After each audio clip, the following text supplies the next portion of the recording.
Hello, hello, hello. How are you today? I did not say I was doing this. So this is totally impromptu.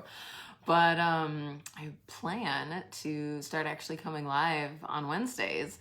Time is a little up and down right now.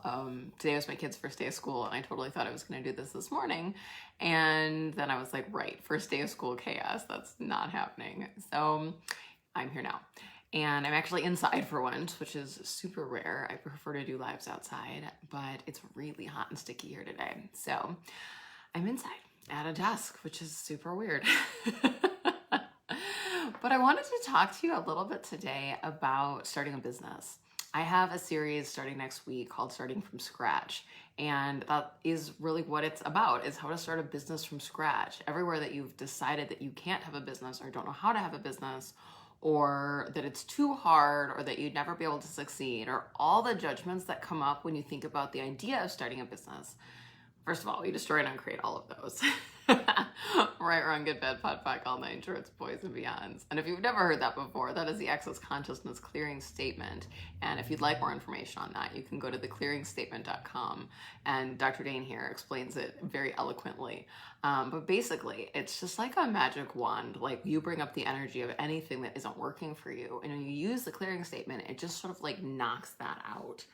So you'll probably hear me use that quite a bit in these lives as we talk about various things. But like I say, today I wanted to talk to you a little bit about business and just let you know a little bit about like where I kind of came from with business, and that my background in business was non-existent, and I really genuinely believed that I would never ever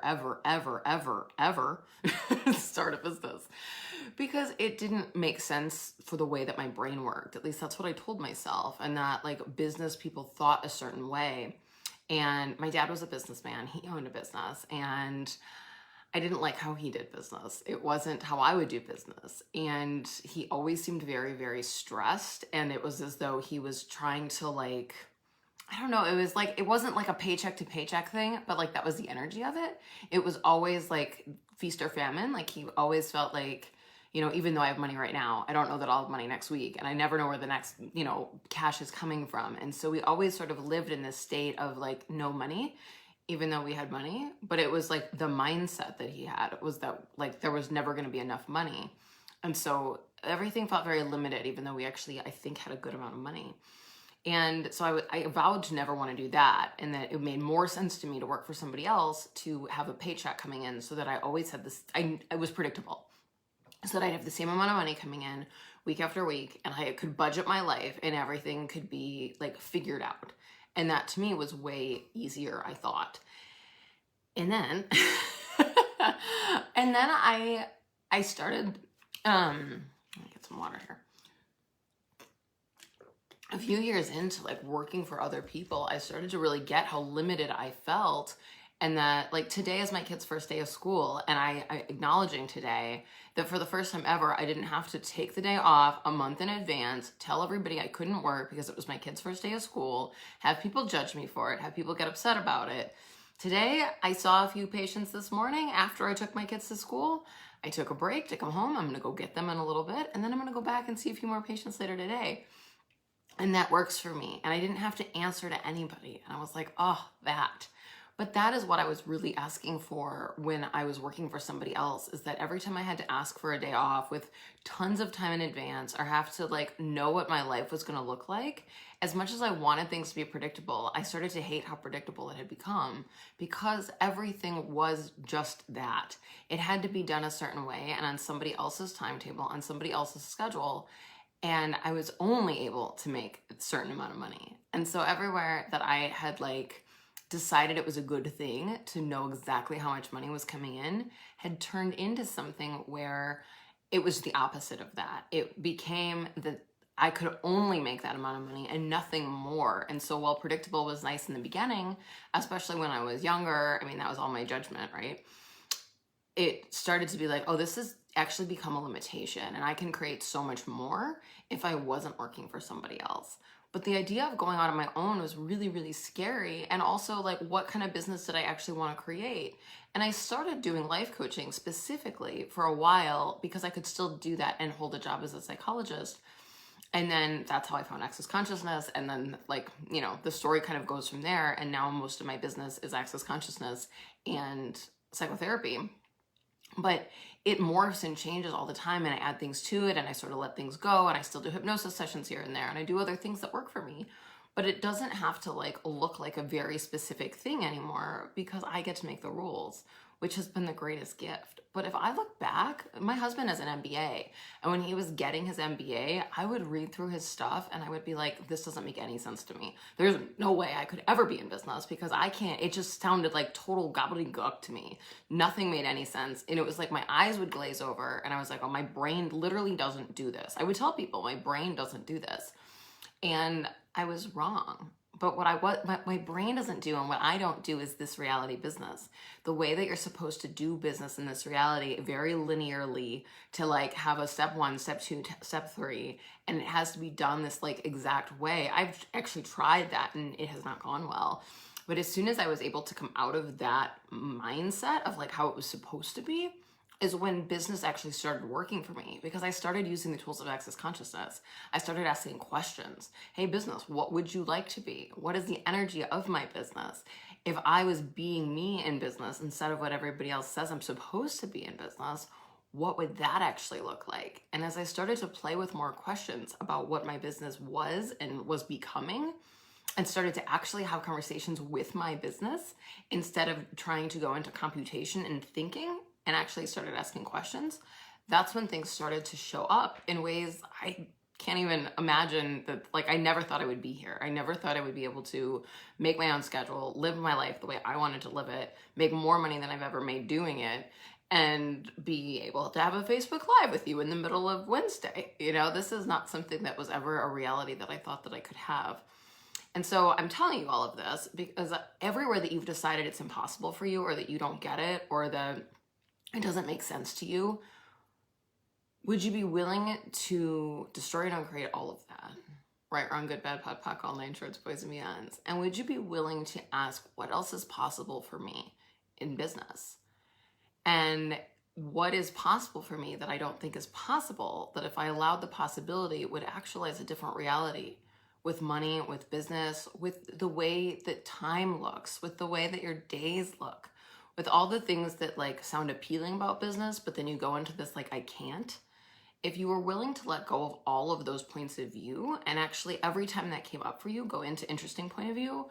So, if you've never heard of interesting point of view before, basically it's just takes you out of judgment. So anywhere that you go into judgment of I can't, this doesn't work, I'll never get this, business is for other people. Anytime you have a judgment come up, if you think, okay, interesting point of view, I have that point of view. Interesting point of view, I have that point of view. Until the energy of it kind of like dissipates, it doesn't have that like intensity on it anymore. That's when you can actually like function from awareness. But everywhere that you're functioning in judgment, you're not able to function from awareness because you're still going into computation and trying to figure it out. But if you're willing to like actually pull all your barriers down and be like, okay, what is actually possible for me in business that I've never acknowledged before? Often I found that when you think that there's something that you struggle with, or you think that there's something, a wrongness about you, something that you've judged about you, something that you've decided doesn't work, actually is often a capacity that you have, but you've just stuffed it down so deep and decided on so many levels that you don't have this capacity that you won't even look at it. But if you were willing to look at it of like, okay, well, what would, if I was having my reality with business, what would that actually look like? Then something else can be created as soon as you're willing to come out of judgment. So, something that I've really found works really well is to just start. And that's the starting from scratch idea, is that most people want to have it all figured out. They want to have this business plan and they want it all written out, and it's a 30-page document about what their business is going to look like. And they have to have every inch of it planned out before they're willing to start. And even then, they're often not willing to start because that business plan never gets perfect. But something that I've learned time and time again is just being willing to just start, just to do it wrong, do it bad, do it anyways, but being willing to actually do the first thing and do the next thing. And it doesn't have to be linear. You know, some people are like, well, I can't order business cards yet because I don't have a website, or I can't have a website because I don't have business cards yet, or I can't start a Facebook group or have a Facebook, a business page, or create an email address, or, you know, there's all these things that you can do as you start a business, but so many people won't do any of them because the other thing isn't done. And so they kind of go into like, well, I don't know, like somebody was telling me the other day that they were like trying to get business cards, but they didn't like all the business cards they'd seen online. And so nothing could ever work.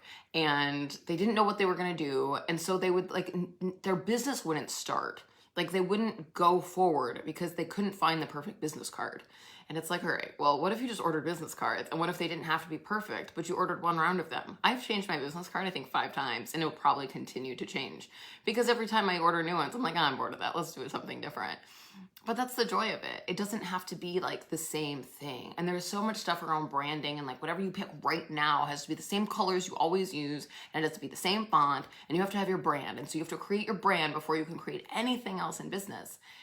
And it's just not true. It's just kind of bullshit. Like you can create your brand and then you can rebrand if you want to do the branding thing. But like people aren't choosing you because of the colors that you chose for your business. People aren't choosing to work with you, whatever your business is, because of they loved this one thing on your website. It might be something you said, but it's not just that. People will choose to work with you or will choose to like be in business with you for you. They want you. They want your energy. There's something about you that is magnetic to them in their world that they're asking for. And all of those little things, do they need to get done? Totally. But if you're willing to just do them, then you'd have them and then you could just go. But if you're not willing to do that and you're stopping yourself from creating the business that you actually would love to have in the world because it's not perfect yet, or because you don't have all your ducks in a row, then you're actually keeping your business out of the world.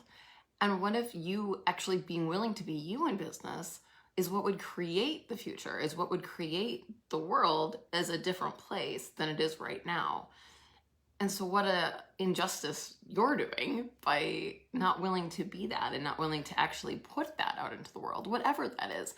Whether it's that you make amazing cupcakes and they would bring joy to people, or whether it's that you have a dog walking service and you would give people ease with their pets, or whether it's a bars business, an access bars business. I've talked to a lot of people like who ask me for advice on how to really get their bars business going. But whatever it is, it could be 100 different things.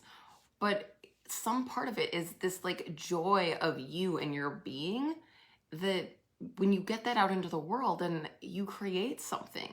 A business is an entity unto itself. And once you have that idea of the business, it's already there. It's already like forming. It's already going. But it's like swirling in this state where it's beginning, but it like hasn't gotten to like explode out until you're willing to choose it, until you're willing to actually like grab onto that entity of swirling businessness and put it out into the world. And so when you choose that, then everything gets greater, and it can contribute to your life in such a way that you haven't even acknowledged, and you can contribute to it, and it becomes this gifting of and receiving with your business, and then with the molecules of your business and the world and yourself. And it is this movement and this gifting and receiving and joy of it. But most people don't do business for the joy of it. Simone Milasas talks quite a bit about, she was so different in business because she'd be like, well, why would anybody do business if they weren't doing it for the joy of it? And Gary Douglas, the founder of Access Consciousness, said to her, well, Simone, are you aware of how different you are? And that most people don't actually do business for the joy of it. Most people do business for the money or for some other like linear point of view about what their business has to be. But most people don't create and do business for the joy of it. And she was like, why would anybody do that? And so I love that, because it's when you find the joy of business, which there's a book, The Joy of Business by Simone Milasas. When you do it for the joy of it, when you do it for the creation of it, when you do it just because it's something that lights you up and it's fun for you, and it's this creation energy that's always moving, that's actualizing into this reality, then what if it could be so different? What if it could be fun? People think about business and it's like, at least for me, like I think about business and I think about like men, first of all. That was like what I grew up with. So like men in like suit jackets who are like very uptight and very serious, and like business is like this serious thing.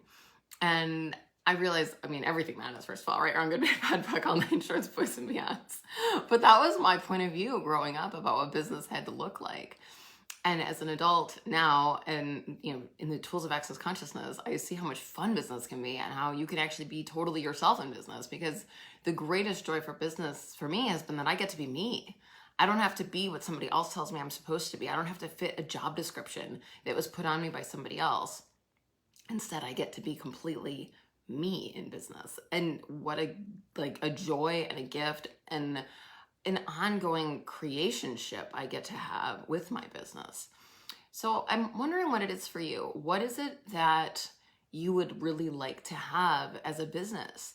And if you took all the judgments out of it and all the barriers and all the I can'ts and all the it'll never works and all of that out of it, if you took all of that out and you just got like, okay, what is it that my reality with business could be? Just the possibility of it. What would that be for you? And maybe for some people, it's like, well, it'd be this business and I would do this thing and it would look like this. And for other people, it might be like, hey, I have this energy, but I don't know exactly what it is yet. But it kind of is like this. And I get to play with a lot of fun people, and I get to, you know, work my own hours, and I'd like to, you know, have a space that looks like this. I mean, you might have more sort of this like non like concrete ideas. It might be that. And none of that's right and none of it's wrong. So everywhere that you've made yourself wrong and decided that your business, in order to put a business together, you have to have a very concrete like structure of what your business is going to look like before you start to play in it at all. Will you destroy and uncreate that? Right, wrong, good, bad, pop, poc, all lane, shorts, boys, and beyonds. Cool. Wow. Cool. So if you were willing to actually play in business, if you were willing to do something totally different and willing to just see what gets created, what's fun for you, what lights you up, if you were like, okay, I'll have a little bit of this in business and a little bit of this and a little bit of this. And, you know, Emily Russell talks about energy shopping, you know, so like you see different energies in different people's businesses and you're like, oh, that, oh, I like that. You know, something I've talked a little bit about, I don't actually know if I've ever really talked about it in a live, is that we were in, where were we? Gatlinburg, Tennessee. And my husband and I walked into this moonshine place. You know, it was like Tennessee's thing, was that they had like moonshine tastings. And I thought I had would never like moonshine. In my head, it was just like the super alcohol-y, you know, alcohol, but great description, I know. But you know what I mean. And we walked in and it was so well done. There was a host stand, you checked in, they said, okay. And there was like a fast line. It was moving super fast. You gave them your name, you gave them, I don't know, something else. And they're like, okay, you're at station 5. And you go to station 5 and it was like this octagon table and everything was set up with all the like different kinds of moonshine they had. And, you know, a glass for each one. And then within 5 minutes, they'd filled up the octagon with 8 people around the sides, and, or, you know, 8 couples or whatever it was. And a guy came and he like explained each thing and it was super dynamic and was like funny. And, you know, it was like a show, but it was boom, boom, boom. There was no waiting. There was no standing around. There was no boredom. There was no irritation. And it was like completely seamless. And I said to my husband, this is how you run a business. And the place was packed. But it was done so well that there wasn't any time to be annoyed or like irritated or like there was no like waiting. And it was fun to be around. And the tastings were like $5, but then like the moonshine was $25 a piece. But they, you know, it was like some kind of like buy 5, go one free kind of a thing. And then you got to go around the whole place and like pick out your moonshine. I think we spent $200. But it was because it was so ease. It was ease and it was fun. And I tell you this because I looked at that whole thing and do I want to have a moonshine business? No. But there was an energy in that business that I was like, yes, that is what, like, the energy of business, like, that I love is like when things just work and they're fun and they're ease and they're upbeat and everybody's laughing and having a good time. And it was like, yes, I'll have that energy in my business, even if I don't have a moonshine business. Does that make sense? So, you know, as you go into the world, start playing. If you already have like this great idea of what your business is going to be, great. but you can always be adding new energies to it. But just in general, anytime you walk in a store, anytime you walk in, this was a moonshine tasting place, but like anytime you, walk in anywhere, watch how the business is done and start to play with like, okay, this, not this, this, not this. And I'll talk more about this on the Starting From Scratch. I'm like, oh, I don't actually want to deliver that class right here. But but I want to, just play in that energy a little bit of like, wherever you've decided that like you can't do business or that like you won't start, like this is the thing for you. So we're going to do next week 4 Facebook Lives. So Monday through Thursday. And then Friday, we're going to get on and do a Zoom. So you can like live ask your questions. But Monday through Thursday, I have a Facebook group. You can go in and ask all your questions in there live. You can ask questions as we go. And we'll see where it takes us. I mean, I have a mild outline of a plan, but what I really love is for people to come in and ask their questions on like where they're getting stuck with starting a business, and that starting from scratch energy where like you can't quite get going, and like what it is that's keeping you from it, so that we can actually like get your business like up and moving. So for $25, I mean, this is like a steal. I'm actually like, I don't know why I only wanted to charge that, but I really wanted like people to choose it because it's fun for me, and it's fun. Business can be fun. And I think more than anything, I just wanted people to like have that energy of like, what if business could be so much freaking fun, that you were enjoying your life and creating your life, and that you actually got to have the life that you'd like to have, rather than the life that an employer or somebody else is dictating for you. For me, business and the joy of business is a freedom that I just didn't think was possible. And so it's created so much in my life, and it's just been so much fun for me that like even doing therapy sessions with people now, like they have a business idea and we'll end up like, getting their whole business up and running by the end of the session. It's like, okay, we're going to do this here and this here and this here. And like, because it's fun for me. And then it's funny because, I had a therapy client the other week, and she was really depressed, and she was coming to me for depression and all the things. But a lot of it was just this like lack of creation and like total humanoid. Like, many of us, who are, if we aren't creating, we're creating crap. And so it's like, if you're not doing something to create your life and doing something that's fun for you, then it's like stupid stuff starts to show up, because it's like, then you create the crap in your life. But if you're willing to create business, you're willing to create your life, you're willing to create what you'd actually like to have in the world, then so much more is actually possible. And typically in therapy, you'd come and like you do like the various, depression stuff, or like changing your thoughts or changing your emotions and all this stuff. But what I saw in her and what we talked about is you're just not creating. If you were creating, things would change pretty quickly. And, in one call, by the end of the call, we were talking about her business, and we got all excited about, all these different things she was going to do. And she's like, oh my God, I feel so motivated. I don't feel like sad anymore. I don't feel this. Now, I haven't talked to her since. So, we'll see if that kept going. But it was crazy because it was like, okay, well, is it that you're depressed, or is it that you're just not creating? And as soon as you start creating, does everything exponentialize, and you start extrapolating like what you would actually like to put into the world, then you can create it. And then there's like this joy and this excitement, and we get out of this like no motivation, everything sucks, kind of space. So, what is it that you'd actually like to have in the world? And would you be willing to be the pioneer that creates it? So anyways, I think that's all. But like I say, I'd like to start coming in here and just doing lives on Wednesdays. I'll actually know the time ahead of time next week. This is all sort of experimental, but it's so much fun. And I'm so grateful to get to come in here and talk with you guys. So I hope you have an amazing day. I don't know if there are people on leaving comments. I just want you to know I can't see them. So sometimes I can see them, and sometimes I can't with Facebook. So if you did leave a comment and I didn't respond to it, it's because I can't see it. So super sorry, but I'll go back in and see what's going on. So anyways, I hope you have an amazing day, and I will come see you back here next week. And I also have a money party group, if you're not part of that, it's called the Money Party. And I do money clearings in there, and just other money tools and things like that. So if that isn't something you've checked out, I'll post a link for that below as well. Hope you have an amazing day. Thanks. Bye.